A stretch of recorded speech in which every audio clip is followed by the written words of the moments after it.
देवराज news, जनतेचा आवाज जनतेसाठी। देवराज न्यूजला सबस्क्राइब करा आणि बेल आयकॉनवर क्लिक करा। अवकाळी पावसामुळे चांदवड तालुक्यातील शेतकऱ्यांचे मोठे नुकसान। आमदार राहुलदादा आहेर यांनी घेतली नुकसानीची पाहणी, पंचनाम्यांचे तात्काळ आदेश। अवकाळी पावसामुळे चांदवड तालुक्यातील अनेक शेतकऱ्यांचे पिके मोठ्या प्रमाणावर नुकसानीस तोंड देत आहेत।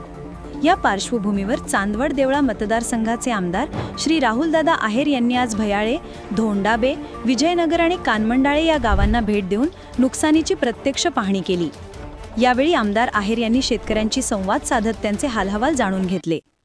पावसामुळे पिकांचे झालेले नुकसान पाहता संबंधित विभागांना तात्काळ पंचनामे करण्याचे आणि नुकसानग्रस्त शेतकऱ्यांना त्वरित मदत देण्याचे निर्देश त्यांनी दिले।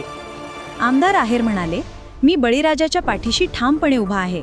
प्रत्येक शेतकऱ्याला न्याय मिळवून देणं हीच आमची प्राथमिक जबाबदारी आहे।